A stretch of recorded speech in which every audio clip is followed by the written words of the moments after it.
Welcome to your On TV News Desk. I'm here in the studio this afternoon with Jeff Arbus. How is it going? Good, thanks. Good. Now, Glad to be here. I'm glad to hear it. I'm glad to have you. So, we've become pretty good friends over the course of the last couple months. We've been kind of working on some stuff together, but today we're here to talk specifically about what happened in Pittsburgh over the weekend at in the Squirrel Hill neighborhood at the Tree of Life synagogue. There was a shooting. 11 people were murdered, and it's being described as a hate crime at this point against the Jewish community. Now, it's all pretty heavy stuff. Now, in the studio here, we don't have a large Jewish community, but we do have a resilient Jewish community. Sure, yes. Can you speak a little bit to how the impacts of something that happened in the States are being felt here? Yeah, I think heartbroken is probably the key word. That an anti-Semitic crime, I mean, this was clearly directed at the Jewish community, and clearly the shooter made that very clear. He said it. He had it in his Facebook postings. And so there's no doubt this is anti-Semitism at its worst. It's the worst shooting in a synagogue in the history of the United States. And it affects every Jewish person everywhere. I think given the history of anti-Semitism worldwide, going back a couple of thousand years, I think this is a resurgence. We're seeing it as an extreme act of hatred, and I think it affects everybody very deeply. Now, and that's kind of something that I wanted to touch on. Something that I read earlier today was that anti-Semitic crimes happen in every country, almost. But that there's a greater number of crimes that are described as hate crimes against the Jewish community than any other group. And I think this is something that a lot of people don't know or don't fully understand. Have we seen a lot of that happen here in Canada or even here in the Soo, or is it kind of something that people push under the rug? Well, we've seen certainly across Canada, the United States, Great Britain, France, Italy, Australia, we've seen a rise in anti-Semitism in the past 5 years, and even more dramatically in the past 2 years. Right. Of all hate crimes reported, hate crimes against the Jewish community far exceed in number hate crimes against any other group, and that doesn't make it worse or better. Right. A hate crime is a hate crime, but I think anti-Semitism still is.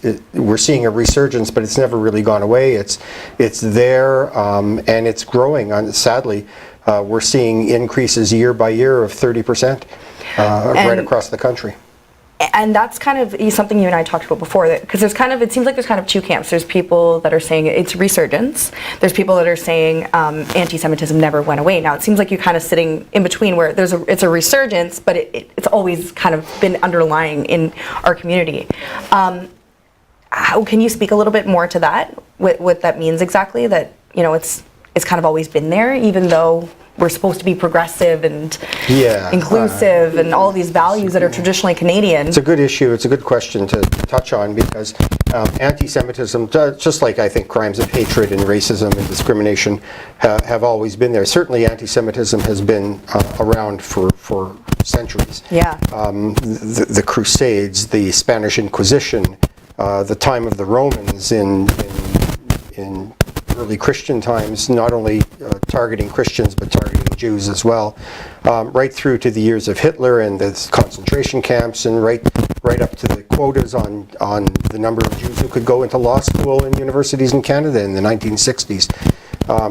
It's always been there. We are right now in a period of a heightened number of attacks, and much more violent, I think, too. There's been a resurgence in it's not just words. It's not just words. It's not just bans and restrictions, but it's outright violence and murder. And something, I mean, not that there's any price on any human life, but the people murdered were ages 54 to 97. Now, they had to have been pillars in the Jewish community for passing on, the traditions and the culture. And I think that's something we saw, not we specifically, but what we saw happen with the Holocaust, where it's actually causing the culture itself to get lost when it can't be passed down from generation to generation the same way. I think that the loss of the experience that a senior brings, an elder brings, is really significant in the community. But I think it also galvanizes the young and forces the young to face their own history and make decisions about what they're going to do to prevent these kinds of things from happening.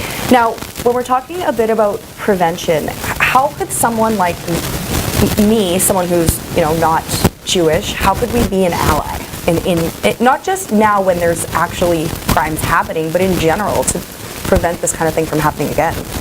Well, I think doing these kinds of things, what you and your team here are doing is really positive and really helpful.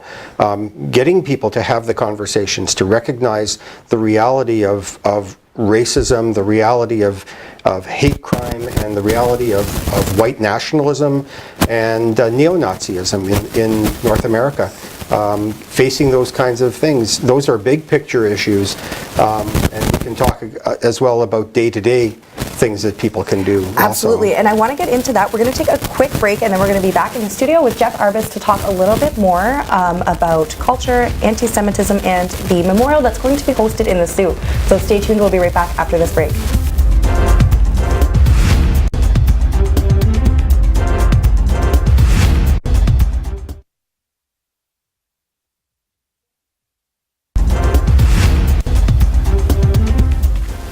Welcome back to your On TV News Desk. Here still in the studio with Jeff Arbus. And now, Jeff, for the break, we were talking a little bit about how, and it's not just specific, I guess, to this situation with the Jewish community, but in general, how someone in a position of privilege, or however it may be, how can they be an ally and a support to a group that is being discriminated against, or even is just a minority who's disadvantaged in society? We talk a lot in general, not us specifically, but the media, about the bigger picture things like policy change and holding your government accountable. But I want to talk a little bit about the everyday things that can make a difference. Sure, and you're right. Certainly, we can talk about lobbying for gun control, for anti-hate crime legislation, for laws, for school policies to be improved, and education programs to include teaching about anti-Semitism and racism. But then there are the things that can be done day to day as well. And I always like to talk about the story that many families can share about the one cousin or the one brother or the one person who every Thanksgiving or every family get-together tells a racist joke, and everybody goes, oh, that's just how they are. And the really hard stuff, it's hard enough to lobby for change in legislation, but it's really hard to take a stand on a day-to-day level when it's your friend or your relative. Or yourself. Yeah. Look in the mirror and say. I think that's where change really happens. And so I think it takes courage. It takes a decision that we as a society are not going to tolerate racism and anti-Semitism, anti-Islam, Islamophobia. We're not going to tolerate anti-LGBT actions. We're just going to say that we don't need that in our society, and it's going to start with me and my behavior, and then the people I come in contact. Extend beyond. Yeah. So it's actually, it's complicated, but it's simple in its premise. Now, a memorial is being hosted here tomorrow. Yes. You've played a huge role in organizing this whole memorial. Can you tell us a little bit about it? Yeah, we're going to have a memorial at the synagogue tomorrow evening at 7 o'clock, Thursday evening, November 1st.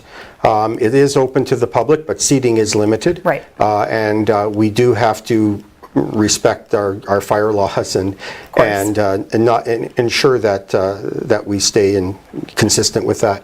But it's going to memorialize those who died.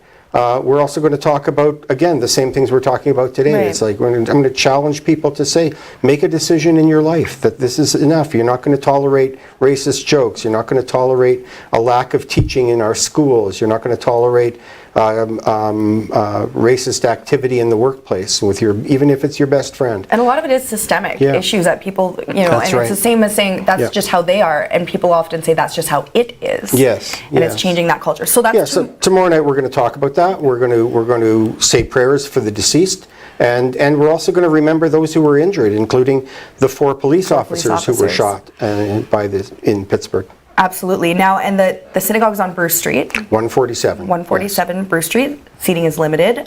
So head down. It's at 7 o'clock. So moving forward, what is your community doing and your allies? What's next? Is it just continuing to fight the good fight against? Continue to and continue our partnerships. We've had great outpouring of condolence from the Christian community, from various churches, from individuals, and we want to encourage those people to stay in touch. We want to form community and networks and stay in solidarity as a community that says we're not going to tolerate that in our community.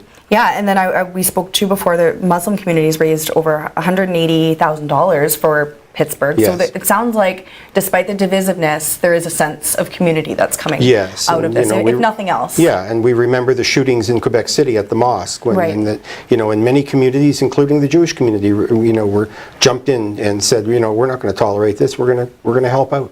So, if anybody wants to come and check it out tomorrow, or come and pay their condolences, or come and hear what Jeff and his other speakers have to say, that'll be at the synagogue on Bruce Street at 7 p.m. Thank you so much for coming in. I know it's a pretty heavy topic, but I think it's an important one to talk about. And it's my pleasure to have you here and sharing, why we need to become self-aware and accountable. Yeah, and I'm happy that you did, and I appreciate the opportunity, and I'm grateful, and more strength to you. Thank you. All right, so we will be back with more news coming up on TV after this break. Stay tuned.